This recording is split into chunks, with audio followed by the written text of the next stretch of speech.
Bonjour à tous et bienvenue sur le plateau de Sagesse bouddhiste pour une nouvelle émission que nous consacrons ce dimanche matin à la biographie du grand maître tibétain Jamyang Khyentse Chökyi Lodro. Ce genre littéraire que l'on appelle Namtar est particulier et essentiel à plus d'un titre. Il s'agit en effet d'une source d'inspiration et d'informations importantes sur les lignées de transmission spirituelle. On y comprend que la voie est une recherche engagée et approfondie pour comprendre la nature humaine et réaliser la nature de l'esprit en se libérant de toutes les formes d'ignorance. Je vous propose donc de partir à la découverte de ce grand maître. Quelles sont les étapes de sa vie? Quels sont ses principaux enseignements? En quoi peut-il nous inspirer dans notre vie quotidienne? J'ai le grand plaisir d'accueillir pour en parler Anne Benson. Anne Benson, bonjour. Bonjour. Et merci beaucoup d'être avec nous aujourd'hui. Alors, vous êtes une disciple de Kangyo Rinpoche et de Dilgo Khyentse Rinpoche. Vous êtes dans cette voie du bouddhisme tibétain depuis les années 70. Oui. Vous êtes également traductrice de nombreux ouvrages, dont le plus récent, La vie et le monde de Jamyang Khyentse Chökyi Lodro, aux éditions Padmakara. Alors, je crois que vous avez mis plus de 3 ans pour traduire ce livre. Racontez-nous comment s'est déroulé ce travail. C'était un petit peu à la demande de Dzongsa Khyentse Rinpoche. Et en fait, sur les 3 dernières années, j'ai traduit 3 biographies de grands maîtres. Et c'est très intéressant parce qu'ils se recoupent, ils sont contemporains. Il y avait Le lion de la parole de la vie de Mipham Rinpoche, la vie de Jamyang Khyentse Chökyi Lodro et la biographie de Khenpo Ngakchung. Et donc, ces 3 grands maîtres qui ont vécu dans les années 1890, qui sont nés à la fin du 19e siècle. Et c'est un travail, j'ai traduit à partir du tibétain, pour la partie tibétaine. Parce que la biographie de Jamyang Khyentse Chökyi Lodro est en 2 parties. Une partie par Ogyen Tobgyal Rinpoche qui a été donnée de manière verbale et transcrite. Donc ça, c'est ma fille qui a traduit, donc je suis en train de la former pour traduire. Et la partie tibétaine que j'ai repris à partir du tibétain. Très bien. Alors, vous travaillez beaucoup sur ce style littéraire, si l'on peut dire, qu'on appelle Namtar. C'est très important dans le bouddhisme tibétain, et pas seulement d'ailleurs. Est-ce que vous pouvez nous expliquer pourquoi? Oui, parce que la vie du maître est la voie du disciple. Et donc, connaître la vie des maîtres, c'est très important. Ça l'est dans la plupart des religions d'ailleurs. Il y a Namtar, littéralement, ça signifie la voie vers la libération. Enfin, c'est les aspects de la libération totale. Donc, c'est quelle voie a suivi ce maître pour arriver jusqu'à l'éveil? Et donc, c'est très bizarre parce que pour nous, on voudrait un contexte historique. Ils n'en parlent jamais dans les Namtar, très peu, juste si ça peut apporter quelques éléments à l'histoire.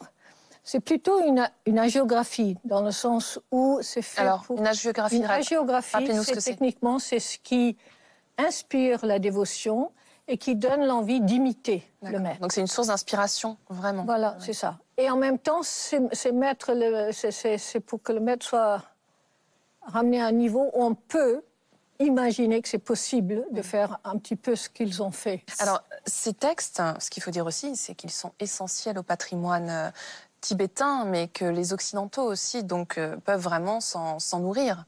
Oui, un Namtar est une source d'information d'autant plus importante maintenant que la plupart des livres, parce qu'il y a une très, très, très grande bibliographie dedans, tous les livres qu'ils ont reçus, les transmissions reçues, données, etc. Et malheureusement, on se rend compte que beaucoup de ces livres ont disparu lors de l'occupation chinoise. Et c'est important. Ça nous a permis d'ailleurs, quand il a fallu rechercher tous ces livres et les réimprimer, d'avoir des listes vraiment très conséquentes de tous les livres importants dans toutes les traditions, parce que Jamyang Khyentse Chökyi Lodro était un maître non sectaire et il était reconnu par les 4 grandes écoles du bouddhisme et même du Bön. Alors revenons justement sur ce livre en particulier, qui a été écrit, vous l'avez souligné, par 2 grands maîtres. Est-ce que vous pouvez nous en dire un peu plus sur chacun?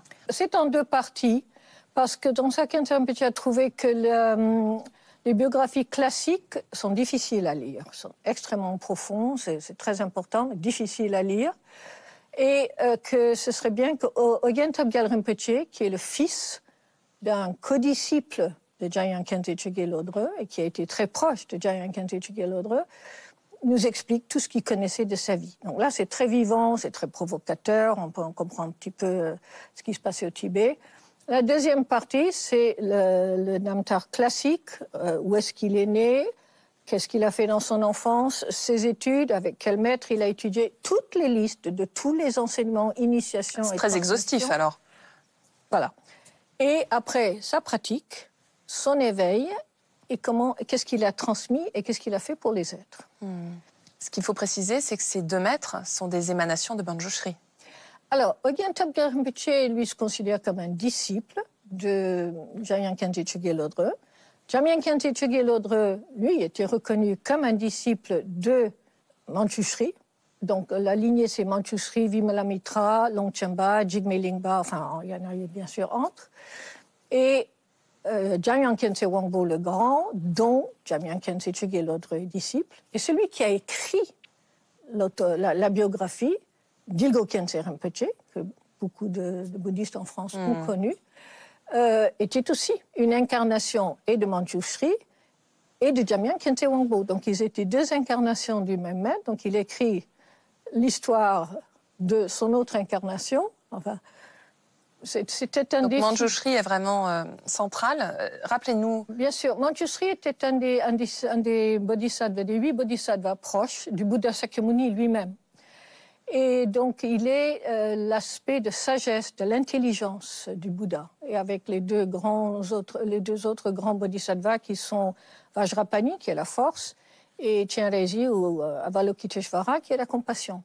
Donc, Manjushri, c'est vraiment, il représente l'intelligence, la sagesse dans tout le bouddhisme. Oui. Alors, revenons justement à cette biographie que vous avez traduite de Jamyang Khyentse Chökyi Lodrö. On a envie de comprendre et de savoir qui était ce maître. Vous expliquez que dans la deuxième étape, dans la deuxième partie du livre, on en sait un peu plus sur sa vie, sur son parcours. Qu'est-ce qu'on doit retenir? Dzongsa Khyentse Rinpoche a expliqué que la partie classique, la géographie classique, c'est un peu comme une Ferrari. Et la première partie, si on ne sait pas conduire une Ferrari, ben c'est bien aussi d'avoir une 2 chevaux. Donc, c'est un peu ça. Enfin, bon. Alors, moi, je trouve ça très bien, mais ce que j'aime dans la deuxième partie, c'est que même si on ne sait pas conduire une Ferrari, on peut s'asseoir dans une Ferrari. On peut s'imprégner de l'odeur, de la beauté du travail, etc. Donc, même si c'est difficile à lire, la deuxième partie, c'est une source d'inspiration immense. L'autre, c'est des histoires, etc. C'est plus des anecdotes. Des anecdotes, etc. Mais l'histoire classique, je pense que ça vaut la peine d'essayer, même si c'est difficile au premier abord. Mais alors, que nous dit-elle sur ce maître, cette histoire classique? À notre époque, il faut savoir que Jamyang Khyentse Chögye Lodrö, il est venu au Sikkim dans les années 56. Et c'est là où le frère de Gérard Godet, c'est-à-dire Robert Godet, qui était un des premiers occidentaux à le rencontrer, à être accepté comme son disciple. Il est un peu le grand-père du bouddhisme en France. Et c'était un des seuls grands maîtres tibétains qui disait « Mais arrêtez de repousser les Occidentaux, vous les Tibétains qui êtes tellement exclusifs. C'est eux qui vont pouvoir recueillir et tenir et transmettre le Dharma. Donc accueillez-les, respectez-les. » C'était le premier avec Kangyo Rinpoche, Kalu Rinpoche, et le Dalai Lama, mais les autres Tibétains, ils estimaient peut-être qu'on n'était pas à la hauteur. Et donc, ça faisait partie de ces enseignements non sectaires, comme vous l'avez souligné tout à l'heure. Exactement. Qu'est-ce qu'on retient aujourd'hui?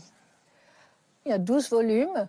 C'est beaucoup de sadhana, de pratiques, c'est des explications des pratiques, c'est des explications, parfois c'est terma, c'est-à-dire c'est redécouverte des enseignements qui ont été donnés il y a très longtemps et que dans son esprit sont revenus, il les a réécrits.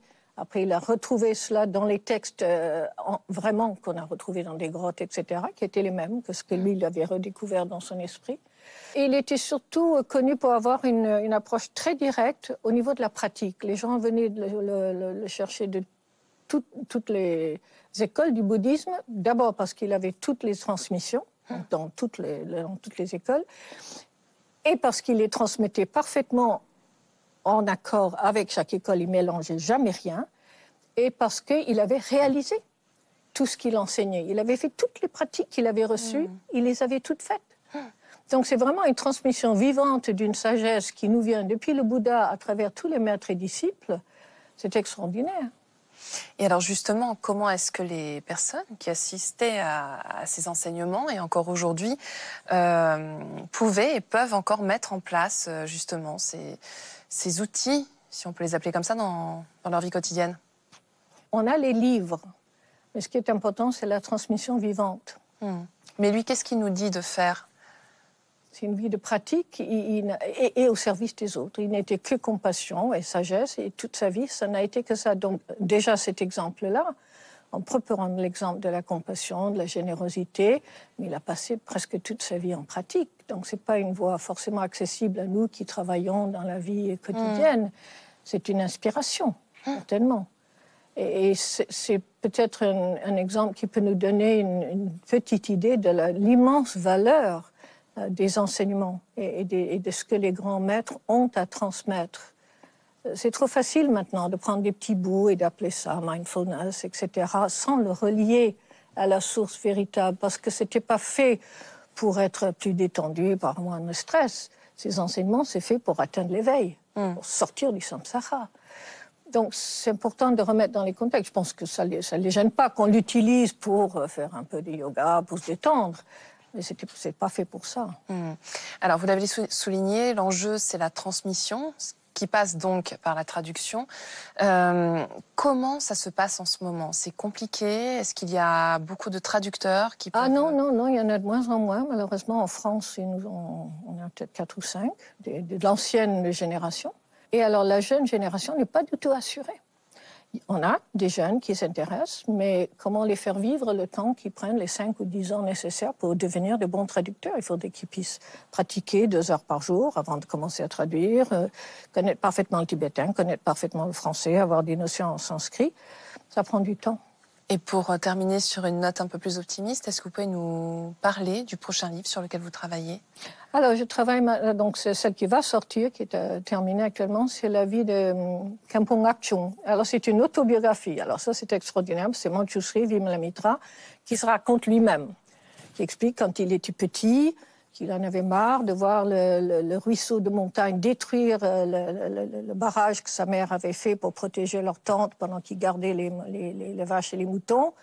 Il a pris un petit bout il a taillé un pourbas, une dague rituelle, il a attaqué le ruisseau en disant « Bon, moi j'ai fait reculer le Gange, c'est pas ce petit ruisseau qui va m'embêter. » Et le ruisseau, très gentiment, est remonté. Et après, il dit « Mais moi je suis personne, je suis pas très réalisé, etc. » Donc c'est aussi très intéressant, l'autobiographie de Khenpo Ngakchung. Bien, nous avons hâte de découvrir ce livre. Anne Benson, merci beaucoup d'être venue aujourd'hui. Merci. Avant de nous quitter, je vous propose 3 livres passionnants, tous édités chez Padmakara, avec tout d'abord l'ouvrage traduit par notre invité sur lequel nous nous sommes basés pour préparer cette émission, La vie et le monde de Jamyang Khyentse Chökyi Lodro par Dilgo Khyentse Rinpoché et Orgyen Topgyal Rinpoché. Comme nous l'avons vu, ces 2 recueils se réfléchissent l'un dans l'autre en éclairant sous une infinité d'angles différents les événements marquants de la vie d'un maître immense qui vécut à l'époque charnière où le Tibet traditionnel disparaissait et le monde occidental moderne découvrait le bouddhisme tibétain. Merveilleuse danse illusoire, l'autobiographie de Khenpo Nawang Paldzang. Ce portrait autobiographique constitue un document vivant qui, en révélant les accomplissements extraordinaires de ce maître, nous permet de cultiver une confiance absolue dans la lignée en nous donnant un manuel d'instruction limpide pour qui veut méditer sur la grande perfection. Et enfin, Lion de la parole de Dilgo Khyentse Rinpoché. Il s'agit de la biographie de Mipa Rinpoché, reconnu comme l'un des maîtres les plus éclairants du bouddhisme tibétain. Vous découvrirez dans cette hagiographie inspirante, longtemps perdue et récemment retrouvée d'ailleurs, ce qu'est une vie de libération et surtout, comment y parvenir. C'est la fin de cette émission. Vous pouvez la revoir pendant 1 mois sur France TV. Nous vous retrouvons la semaine prochaine et nous vous souhaitons d'ici là une très, très belle journée.